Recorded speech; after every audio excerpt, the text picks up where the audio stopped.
Six young people arrived at Basin, New South Wales, in an old sedan, parked the car, and ate a small picnic which they had brought.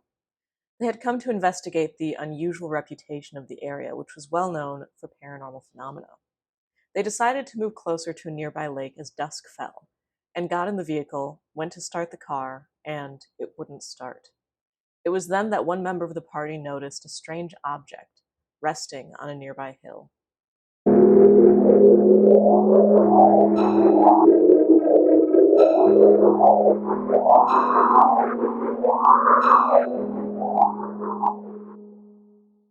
Well, good evening, ladies and gentlemen. I am just another tinfoil hat. Welcome to my show. Today, we are going to be discussing the fascinating case of the Basin Bizarrerie. Now, this case occurred on June 4th, 1972, but it wasn't reported until much later, July of 1975, because the reporting witness, known across all reports simply as Mr. S, had a more recent sighting of some anomalous lights over Sydney that he was reporting, and he happened to mention this previous sighting, which is quite a bit more dramatic than just kind of a simple flyby of nocturnal lights. No offense to flyby nocturnal light sightings, those are really cool too. This case definitely encompasses a little bit more high strangeness just than that, as we'll see in a minute here. Now, in June of 1972, Mr. S was one of a group of 6 young people, 4 men and 2 women, who decided to go to Basin, which is just south of Wallacia in New South Wales, Australia. This place had a history of paranormal phenomena, and they wanted to see it for themselves. So they arrived in the basin, parked, ate a small picnic, and decided to set off for a spot closer to the lake, kind of the nucleus of the basin, apparently. By this time, it was about 6 in the evening. So they decided to go closer to the lake. The driver got in the vehicle to start the car, and surprise, surprise, it didn't start. One of the other boys got out of the car and went to look under the hood, and after being startled by a too early attempt to restart the vehicle, he turned around and saw a bizarre object resting on the top of a nearby hill. He told the others to come look at it, and a few of them got out, some just turned and looked out the car windows, except for one girl who refused to even look at the object and apparently hid under the dashboard. Hey, she may have had the right idea, as we'll see in a minute. They described this object as looking like 2 saucers stuck together, appearing about 20 feet in diameter and only about 4 to 5 feet high, resting on 3 or 4 triangular-shaped legs.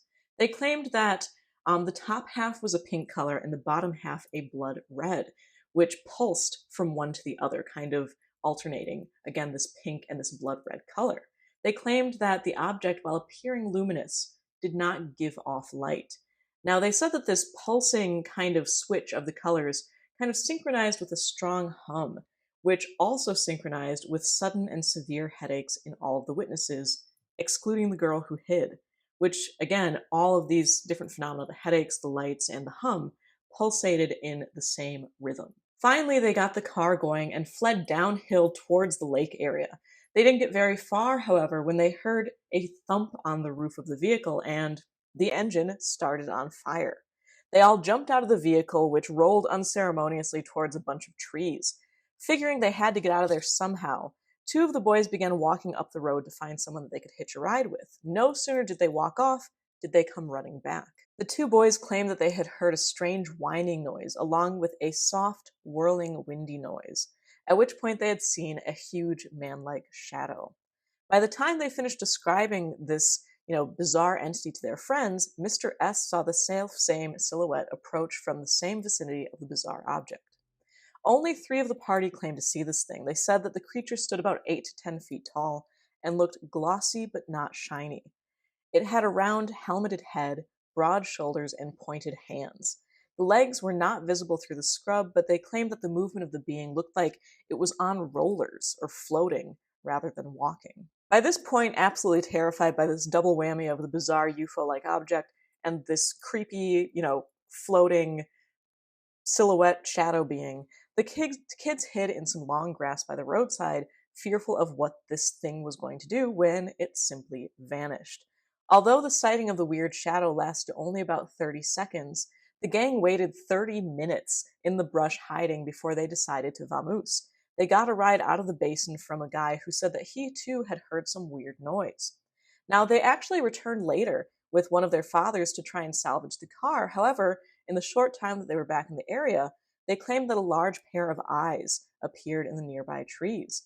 One of the group threw a stick in that direction, and the eyes immediately vanished. And I know the thing you're all really in suspense about, no, the car was completely unsalvageable. Now, this is truly a funky little case, and in my opinion, it sounds kind of like I don't know, a Scooby-Doo episode gone haywire.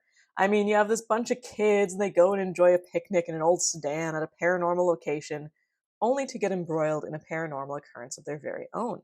Now, all jokes or pop culture references aside, there are some really classic high strangeness aspects to this case, starting with, the car not starting. Now, reports of the time, once Mr. S did finally report this, specifically from the Unidentified Flying Objects Investigation Center of Australia, detailed their belief that the car stopping and then, lighting on fire probably had nothing to do with UFO. Now, I think a little bit differently from that. Much like the infamous Marlinton encounter detailed a while ago on my channel, this case started when the car stopped. In both of these encounters, a car stoppage, in this case, the car not starting, led the witness to see the anomaly. Now, in this case, the anomaly was this bizarre disc-shaped object in Marlinton, a Bigfoot-like creature. However, in both cases, the car did finally start up again, only to stop a little bit later with the return of the anomaly. Again, craft versus Bigfoot-like creature. In each case, too, the car was totally fried, or in this case, on fire. Now, on a side note, I want to compile a list of cases in which people went looking for paranormal stuff and actually experienced something. I'll just say they are way luckier in this venture than I've been. I mean, of course, I've had bizarre experiences throughout my life, but they've been at total random. Anytime I've set out to go to some paranormal location, whether it's a Bigfoot hotspot, a haunted location, a place where UFOs are supposed to be seen very regularly, I have gotten nothing. So, lucky, lucky people. Speaking of lucky people, it's also of note that Mr. S only reported this sighting after another sighting years later of strange lights in the sky. I would love a little bit more info on this one, because many researchers have claimed that witnesses of kind of close contact anomalous encounters often become repeaters. And one of the most common things that they repeatedly see are these anomalous, kind of sourceless lights. Now, in addition to the strong physical reaction of the car literally lighting on fire, this case has some kind of interesting physiological reactions as well, namely this headache. Apparently, everyone who saw the object heard the noise, and everyone who experienced both of these things got a terrible headache, which throbbed in sync with the noise of the object and the pulsing of this light. Except, of course, for the girl who refused to look at the object. So she did not experience the object at all, she refused to look at it, and somehow she was spared from this throbbing headache. Now, it seems as though witness reaction, whether emotional or physical, can be seen as almost a fundamental condition of the sighting. In this case, although the witnesses were terrified of the sighting, they didn't cite the extreme terror or extreme calmness as someone impressed by the anomaly itself. However, what they instead had was this very strong, again, physiological reaction of a headache that literally kind of moved in sync with the anomaly itself. So it does seem that still, close contact with anomalies, it has some sort of impression on the witness. Again, whether that's something physical like this headache, or something emotional like the extreme terror or the extreme calmness, or something that may be a blend of both. Again, the paralysis that's cited in so many of these cases.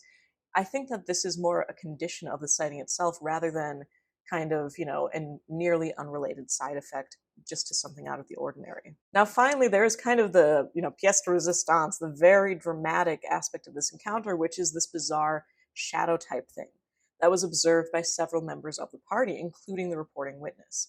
Now, the sketch produced of the thing, it's odd because apparently one of the most prevalent stories of Bent's Basin is that it seems to have lots of sightings of the Yowie, or as I'm sure a lot of my American audience knows it, the Australian Bigfoot. When you look at this sketch, in my mind, it's very similar kind of to a silhouette of the Yowie, this kind of broad-shouldered, extremely tall, man-like shape. And it's, again, this kind of weird triple point anomaly then, as it's connected to this UFO sighting and moving in this apparitional kind of rolling or floating motion. Not to mention, like so many anomalies, this thing literally just vanished. It was there one moment, gone the next. So again, in my mind, it looks very similar. I think very often in terms of silhouettes with different types of paranormal phenomena, where it's, you see these kind of similar aspects throughout every different field of research, whether cryptozoological, spectrological, or ufological. And so here, there's this effectively kind of like shadow apparition or shadow man, which is clothed in the trappings of a UFO encounter due to its proximity to a UFO. Also in a place, and again, the silhouette kind of mimics this, where there's like a longer running history of Yowie sightings. Now, to cap it all off, you also have this fantastic sighting of eyes when some of the group went back to try and salvage the car. This is a classic trope of cryptid sightings and often a defining feature of the encounter. You'll have all of these reports where people will only notice the eyes, or the eyes seem to be the most prevalent part. And again, this is just another one of those cross-genre type features, popping up also in UFO encounters and, of course, haunted houses. Now, it seems, to me at least, that this focus of the eyes encounters is kind of symbolic of being observed by the very thing that we are observing. All in all, this encounter seems like a very good example of what Keel dubbed the window areas. You know, these places where it just seems like no matter what the anomaly is, they seem to attract or simply have or propagate more unexplained phenomena. Now, this place, Bent's Basin, is known as a location rife with more historically inclined sightings, such as hauntings or Yowie sightings. And it just so happens then that this is also the place where this group of kids has a dramatic and, in all likelihood, traumatic UFO encounter. This concept that, you know, whatever the anomaly, it just seems like there are places where they're more likely to happen. It points, in my mind at least, to the concept that the perceived differences between each type of anomaly may be of really little importance, and that the truth is that they're simply different expressions of some same core mystery. Well, if you enjoyed this episode on the Bent's Basin Bizarrerie, please like, and if you're new to this field of crop circles, go ahead and subscribe to see what weirdness the future may have in store. Till then, you can keep up with me on my free blog at patreon.com/justanothertinfoilhat. And for today, I am Zelia Edgar, signing off. Doing.